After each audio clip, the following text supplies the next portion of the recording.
We are here to look at the Pigskins, the Joe Gibbs 1991 Washington team that won the big game. The Pigskins have an Air Coryell offense and a strong defense, bolstered by a veteran roster. They also have what's called Sprint Bomb, which is a specific play that is in their deck. They also have second half adjustments, which allow them to take a sneak peek at 4 game day cards at the beginning of the second half. And then the chip shot is the maximum range of their field goal, which is a 7. The Pigskins have 3 different offensive formations. The jumbo formation is their run heavy, and this is specifically a short yardage formation. They only have 2 cards out of that formation. Then they have an ace twin tight end, which is their balanced, and slot form, which is their pass heavy. What's unique about the Pigskins is that they can run very effectively out of all of their formations. The Pigskins defense features only 2 formations. 4-3 is their run heavy, and nickel is their balanced. The first thing we'll look at with the Pigskins is their Sprint Bomb, which is a special play card that can actually double the gain under certain circumstances. These are slot form plays. Sprint Bomb is a long pass inside slot form, and it's only one of the possible long passes. What you'll notice here is that Sprint Bomb is a unique long pass that has this bubble that shows that if the defensive pass value on the card is 3 or less, then you can double the gain. So basically, Sprint Bomb going up against a defense that is not very strong against the pass is doubly effective. So the gain here is the difference between the pass value and the defensive pass value. Notice that this long pass does not have that condition, and therefore this long pass functions normally. One thing you'll also notice is that neither of these long passes is low accuracy. So you don't require that red text, green text distinction to complete long pass. It is actually medium pass that has the low accuracy requirement in the Pigskins playbook. The medium pass is the low accuracy pass. Let's take a look at this example. It is 2nd down and 4 for the Pigskins early in the first quarter. So in this situation, we have Sprint Bomb, long pass out of slot form, versus the man-to-man here in nickel. If the pass defense is 3 or lower, then we're going to double the gain. Sure enough, that pass defense is 3 or lower. So this is 8 on 3 right now is a gain of 5. That is the gain. The double would be 10. So let's take a look at the game day card and see what we have. And that is a gang tackle. -1 has no impact on the play. So 8 on 3, gain of 5, times 2 is a gain of 10. 1, 2, 3, 4, 5, 6, 7, 8, 9, 10, down to the 20-yard line. And that is a huge play by Rippin and the gang. The term gain only applies to the card values. In this situation, the gain would be 8 minus 3, total of 5. So the gain of 5 times 2 is 10. If we had happened to pull a pump fake +1, this would be added to the end of the pass, which would have made that total pass 11. Now let's look at the veteran roster. There are 4 different actions that the Pigskins can take, and they have 5 total tokens for the game. Tokens are not earned, they are conferred at the beginning of the game, and they cannot be re-earned. Once they're used, they're gone. The first one is the Hogs, which allows you to add 2 to the offense run value. This doesn't add to the end of the play, it simply adds to the card value. Let's take a look. So here's a situation where we have ace twin tight end, and we're running a halfback counter, which is a finesse run of 4. And we're going up against a 4-3 goal line, which has a run value of 4. 4 on 4 is a gain of nothing. Right now, this is a no gain. But we can decide to add 2 to the play value and turn that 4 into a 6 if we like it. So we'll go ahead and pull the game day card. And it turns into a broken tackle. So this is 4 on 4 is nothing, +1 for the card. And then look, we're 2 away from the first down. We can go ahead and now, after we've seen all of the information, spend that token to make add +2 to the offense run value. That 4 turns into a 6, and that gives us an additional gain of 2. It is now first down. The Hogs have come through for us.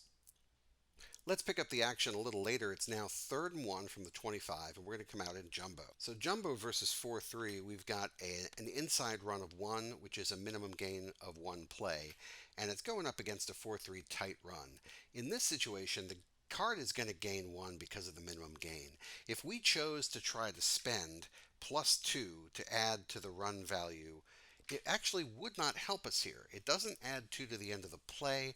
What it does is it adds 2 to the card value. So if I did that, 1 plus 2 is 3, which still doesn't get us better than we would have done without the addition. We'll pick up the action in the 2nd quarter, and you see that it is 3rd down and 1 to go.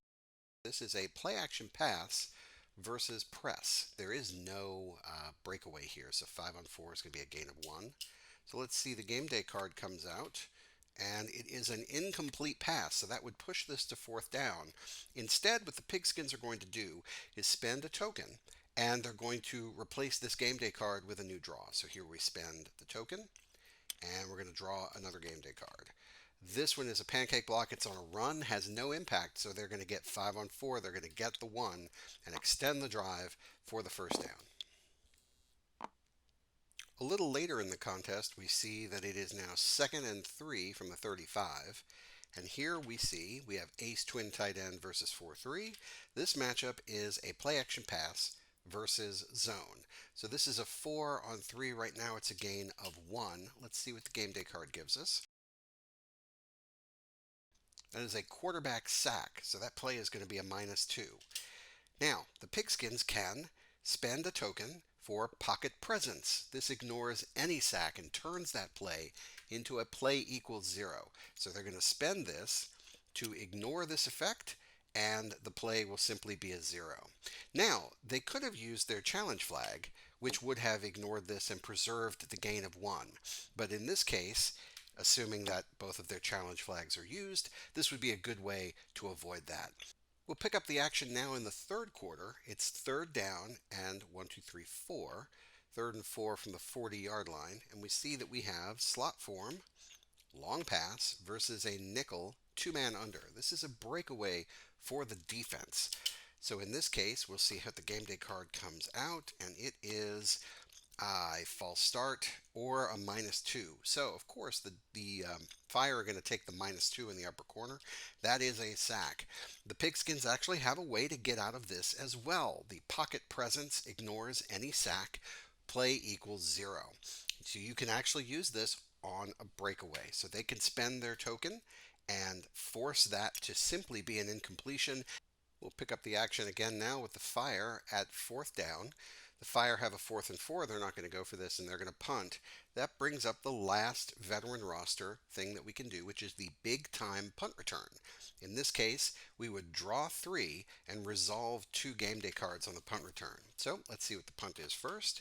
Here's the punt at the 7. Oh, a short punt. 1, 2, 3, 4, 5, 6, 7. So the ball is fielded at the 35, and we're going to go ahead and spend the token so that instead of just pulling 1 card, we can pull 3. So the first card is a 1, so this would have been a 5-yard return, but we're going to pull a 2nd card. Ooh, that's a 2, and then a 3rd card, which is a 3. All right, good. So we're actually going to throw this one away because we're only going to keep 2, and we're going to keep these 2 cards, the 3 and the 2. That is a punt return of 5. 1, 2, 3, 4, 5, and they return it all the way back to the 40-yard line, and that is the big time punt return from the Pigskins.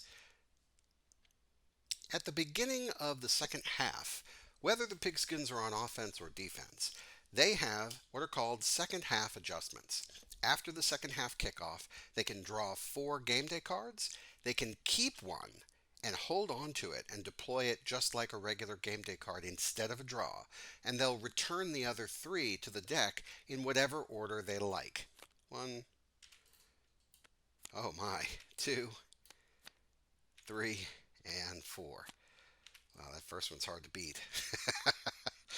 Okay, so yeah, let's keep that. That's a blown coverage touchdown.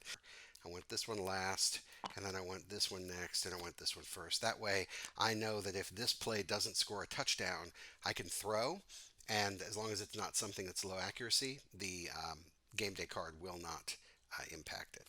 So There we go. So we'll put these back right on top. 1, 2, and 3. And so now I know what those 3 cards are coming out, and I get to keep this one and deploy it whenever I'd like. One thing to remember on the card you keep for the second half adjustments, you can't use the bottom corners for the kicking values. You can use the top corners, and you can use the middle event, but you can't use the bottom kicking corners. So that is how second half adjustment works. The last thing that we have is the chip shot. The chip shot is the maximum range of any field goal attempt. So for example, let's say it's fourth down for the Pigskins at the 40-yard line and they're thinking they want to try a field goal. They will not be able to try this. The reason is that the maximum value of any field goal attempt, the maximum range is 7. So even if I were to pull an 8 or a 9 out of the game day deck, the longest they can actually kick is from here, the 35-yard line, which is a count of 7. So this is the maximum range of their field goal kicker. Now, if they pull an 8 or a 9 from here, it's still going to be good. So the percentages don't change. It's just how far away you can be. The Pigskins can only kick from the 35-yard line in.